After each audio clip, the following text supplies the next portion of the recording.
Kami ajak Anda ke Sumatera Barat. Untuk kali kelima, banjir bandang susulan kembali menerjang Maninjau, Kecamatan Tanjung Raya, Kabupaten Agam. Ini visual udara yang menggambarkan kondisi longsoran yang memicu terulangnya banjir bandang di Agam, Sumatera Barat. Titik awal longsor terjadi dari Kelok 28 pada jalur Jalan Kelok 44 Maninjau. Longsoran memicu meluapnya Sungai Muaro Pisang. Material lumpur dan batu menghantam jorong Pasar Nagari Maninjau, Kecamatan Tanjung Raya.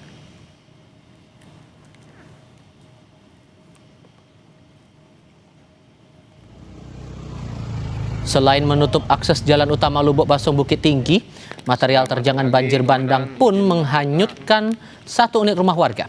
Tidak ada korban jiwa dalam peristiwa ini karena seluruh warga di area ini sudah dievakuasi sejak banjir bandang pertama.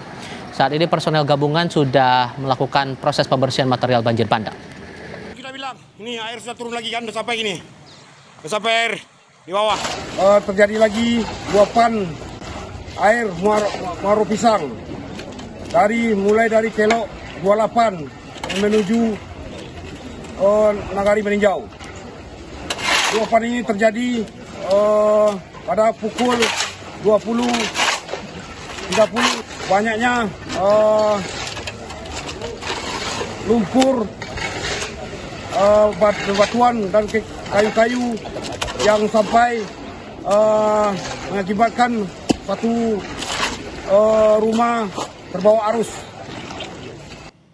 Kita tinjau perkembangan terbaru pasca banjir bandang dan longsor yang sekali lagi menerjang Tanjung Raya, Kabupaten Agam, Sumatera Barat lewat laporan langsung jurnalis Kompas TV Rio Johannes. Rio, ini sudah kali kelima banjir bandang terjadi, membedakan dengan 4 kali banjir bandang sebelumnya. Separah apa keadaannya dan bagaimana kondisi warga sekarang? Ya, Tifal dan juga saudara, memang tadi pagi itu kembali terulang banjir bandang di daerah Tanjung Raya, Kabupaten Agam. Hal ini masih dipicu oleh tingginya curah hujan di daerah tersebut. Pada malam hari curah hujan sudah mulai tinggi, sehingga pada pukul 9 malam itu sudah mulai terlihat tanda-tanda adanya peningkatan debit air di muara Sungai Pisang. Nah, pada pagi hari terjadi lagi banjir bandang karena terjadinya longsor di titik awal, yaitu di titik Kelok 28 pada jalur jalan Kelok 44 Maninjau. Dan memang pada peristiwa kelima ini, kali kelima terjadinya banjir bandang ini, tidak ada korban jiwa karena sebelumnya itu warga sudah diungsikan dan saat ini masih bertahan di pengungsian di beberapa titik pengungsian, ada yang di masjid dan ada yang di bangunan sekolah. Dan untuk kejadiannya pada hari ini kembali ada satu unit rumah warga yang hanyut terbawa banjir bandang dan puluhan rumah lainnya itu terbenam lumpur dengan ketinggian hingga mencapai 60 cm. Dan pada siang tadi itu pembersihan sudah mulai dilakukan oleh tim gabungan yang sebelumnya memang sudah berada di sana.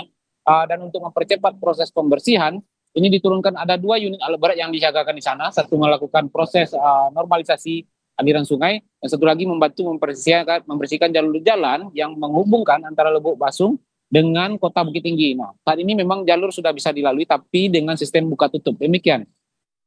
Lalu sejauh mana otoritas Pemda menindaklanjuti ini dan adakah antisipasi yang perlu dibaca juga oleh warga setempat soal cuaca mungkin dan potensi terjadi banjir bandang dan longsor susulan? Sejauh mana itu bisa disampaikan dari Pemda kepada warga? Ya, Tifal dan juga saudara, memang pada kejadian yang sebelumnya beberapa hari yang lalu, itu kejadian banjir bandang keempat, ini dari Polres Agam itu sudah mengantisipasi dengan menempatkan personil di titik awal yang berkemungkinan terjadinya longsor, yaitu di titik Kelok 28. Itu ada personil yang disiagakan yang akan memberitahu jika adanya pergerakan tanah di titik yang dicurigai ini, akan segera memberitahu kepada personil yang melakukan pembersihan di bawah. Nah, karena belajar dari kejadian yang keempat, itu ada rentang waktu lebih kurang 1 jam dari titik puncak mencapai ke pemukiman warga yang berada di bawah yang di dekat Danau Maninjau. Sehingga ini petugas mempunyai rentang waktu untuk mengevakuasi diri jika terjadi longsoran atau pergerakan tanah di titik awal, yaitu di Kelok 28 ini. Dan sejauh ini memang sampai saat ini itu personil masih disiagakan di titik awal Kelok 28 itu, mengingat masih besarnya potensi hujan